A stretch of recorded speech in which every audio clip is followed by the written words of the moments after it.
Hello again, social media land. This is another edition of Reggae News Network. And today we're going to be doing 3 excerpts from the best-selling book, 50 Most Significant Jamaican Musical Artists, Past to Present, by Roger Grant. The feature, The Wailers. The first reading will be from the chapter on Bunny Wailer. Let's go. Christened Neville Livingston, born April 10, 1947. Deceased March 2nd, 2021. 2 small body boys, Neville Livingston and Nestor Marley, were childhood friends from back in the rural parish of St. Anne, Jamaica. They both attended Stepney All-Age in the district known as 9 Mile. The youths literally became a family when Neville's father, Thaddeus, and Nestor's mother, Sidella, became intimately involved, and other child, Claudette. The boys then moved to Kingston as stepbrothers with their respective parents. In Kingston, while living in the slum called Trenchtown, they met Winston McIntosh, who in contrast to both was tall and darker in complexion. With all 3 realizing that they had the common bond of musical talent, they took up with each other. A big plus was in finding their way to the home of Joe Higgs of the Higgs and Wilson fame. He was a neighborhood musical mentor for youths in the area. With Higgs, they started to learn the rudiments of songwriting, instrumentation, and vocal harmonies. While there, the 3 also met Beverly Kelslow, Junior Brathwaite, and Cherry Green, and became a group that went through several name and lineup changes. They came to be known firstly as the Teenagers, the Wailing Rude Boys, the Wailing Wailers, and finally, the Wailers. They ventured out from around 1963 and did their maiden recordings for the legendary record man Cox and Dodd, with whom they scored a number of hits. The Wailers had in the group 2 strong personalities, Bob Marley and Peter Tosh. Bunny, though possessing a voice of gold, fell in line between the 2 natural leaders and mostly sung harmonies on their compositions. Bunny Wailer, after departing the Wailers in 1974, took some time off from the music business and relaxed with walks in the hills and spending time fishing. Soon thereafter, he started his Solomonic label as a vehicle for his own songs. On Solomonic, he put out a slew of singles. Some of them became successful and many failed. It would appear that even though he walked away from the Wailers, he was still technically under contract with Island. So in 1976, he delivered to the label the Blackheart Man album. Livingston's solo career highlighted his strength as both a vocalist and songwriter. He has a distinct sound and was revealed to be a unique vocal stylist and lyricist of the highest order. In 1981, he released the commercially successful Rock and Groove album. The disc contained at least 5 smash hits: Dance Rock, Rootsman Skanking, Cool Runnings, Ballroom Floor, and the title track Rock and Groove. At this point, It felt like the baton had been passed as Bunny ascended to the individual medal podium of reggae. That was an excerpt from the best-selling book 50 Most Significant Jamaican Musical Artists Past to Present by Roger Grant, the chapter on Bunny Wailer. The second reading from the chapter on Peter Tosh. Christened Winston McIntosh, born October 19, 1944. Deceased September 11, 1987.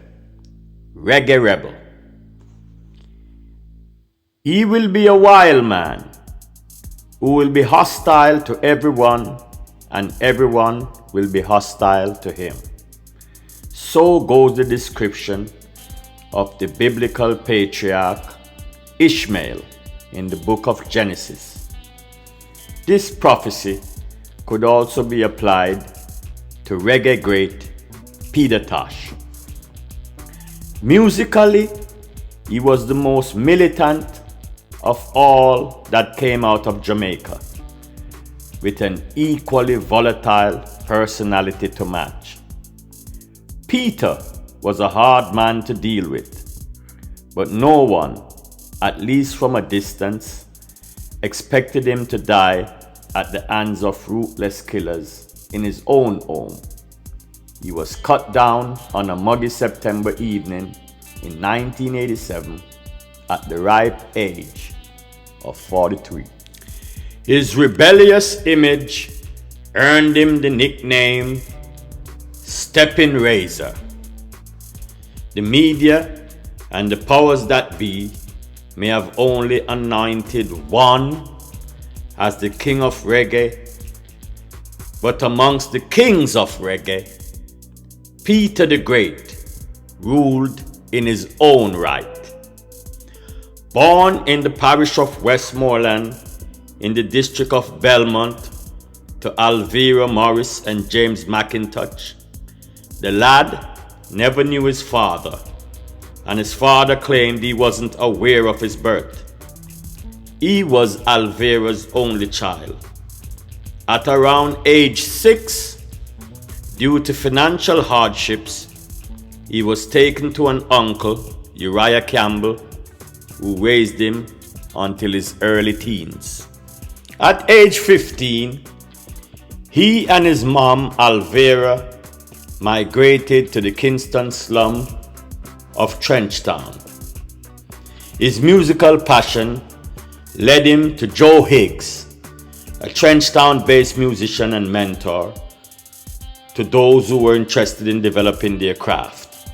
In 1961, at Joe Higgs' 3rd Street residence, he met two other aspiring artists, Robert Marley and Neville Livingston, who later became the trio known to the world as the Wailers. The Wailers were amongst a new wave of groups trading in the popular ska style of music.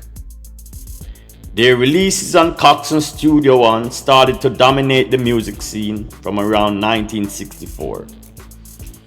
Their first hit was a Marley original, Simmer Down, followed by more smashes in the ensuing years. By 1972, the group inked a deal with Chris Blackwell's Island Records and began work on the album that would permanently stamp reggae as a musical force on the international scene, Catch a Fire. The album featured two of Tosh's original compositions, 400 Years and Stop That Train. It received critical acclaim, but did not move big units at the time.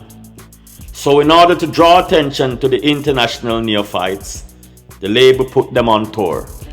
But strains started to show in the group. Whether by design or through natural process, Marley moved to center stage in the group and became the dominant figure. This did not sit well with Tosh. Peter reacted in a manner that would come to typify his behavior with extreme emotion by lashing out at those around him.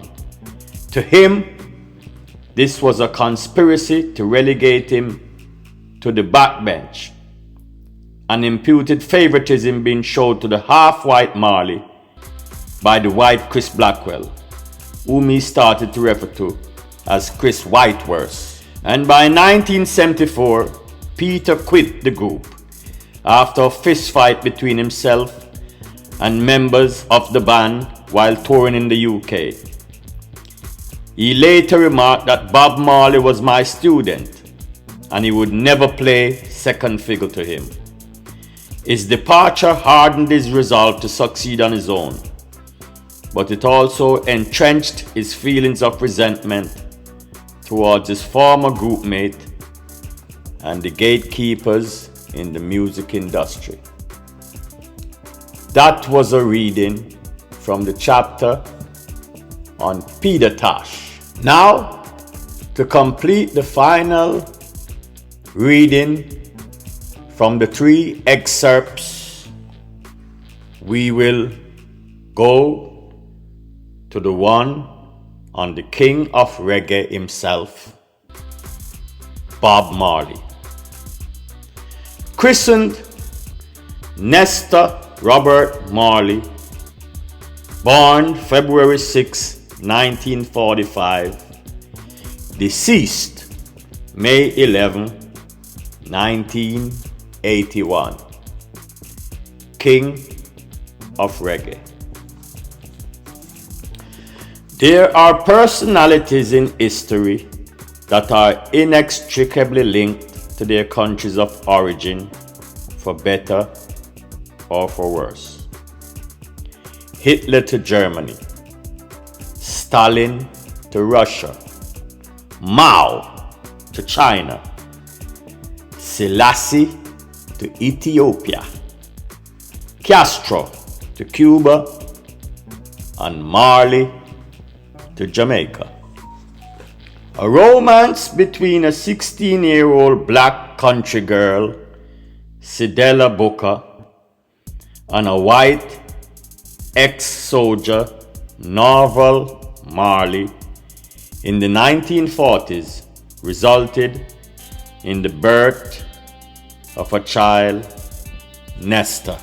The couple married in 1944, but by the time the young Marley arrived, his father had already exited the scene. Norval reportedly visited Cedella maybe once or twice after the boy's birth, and then disappeared for good. In 9 Miles, St. Anne, where the young Marley grew up, he was left in the care of his grandfather, O'Meara, from whom he began to learn Jamaican folk songs. He also became curious about the guitar by observing one of his mother's cousins, Clarence Martin, a noted mentor guitarist in the 40s. It was evident that the musical talents rested on his mother's side. Marley and his stepbrother, Neville Livingston, who were now living in the Kingston slum of Trenchtown, at the residence of Joe Higgs, met Winston McIntosh, Peter Tosh, as well as Junior Brathwaite, Beverly Kelso, and Cherry Green. At Higgs' residence, friendships solidified, and they would eventually become the legendary group that the world would know as the Wailers. They rehearsed for nearly 2 years with Higgs before doing a record. But Marley's maiden recording would not be with the Wailers, but as a solo artist. 2 singles, One Cup of Coffee, released under the name Bobby Martell, and the more radical Judge Not under Robert Marley was released in 1962 for Beverly Records owner Leslie Kong. By the mid-60s, they began recording for the legendary producer Sir Coxsone Dodd, owner of the Studio One label. Their first hit was the single Simmer Down, followed by others like Put It On, Lonesome Feeling, Love and Affection, and Mr. Talkative. But the Wailers started to come into their own identity when they began working with an eccentric producer, Lee Scratch Perry. This resulted in the 1970 album Soul Rebel, released on the UK imprint Trojan. After signing with Chris Blackwell's Island Records in 1972, the brilliant Catch a Fire album introduced the Wailers to the world. By 1974, both Tosh and Livingston exited the group. And for the next album, 1975's Natty Dread, Bob Marley assembled a lineup that would assist him in conquering the world. The Wailers before the breakup was essentially a vocal group. With Peter and Bunny gone, Marley needed new voices as reinforcement. For this, he called upon his wife Rita and her two friends, Marcia Griffiths and Judy Mort. The contingent also consisted of Aston Barrett on bass, his brother Carlton on drums, Alvin Anderson lead guitar, Alvin Patterson percussion, Bernard Harvey keyboards, and Lee Jaffe harmonica. In later years, some members would leave to be replaced by new ones, namely Junior Marvin, Donald Kingsley, Earl Smith, and Tyrone Downey. The Natty Dread album would mark the point from which Marley would begin a rapid ascent to the heights of stardom, becoming the first genuine superstar from the third world. Natty Dread charted in Britain, most of continental Europe, and the US. The breakout single was No Woman No Cry, which was certified gold when it also included on the concert album Live. That was the chapter on the King of Reggae, Bob Marley. From the 3 excerpts featuring the Wailers, taken from the best-selling book 50 Most Significant Jamaican Musical Artists Past to Present by Roger Grant.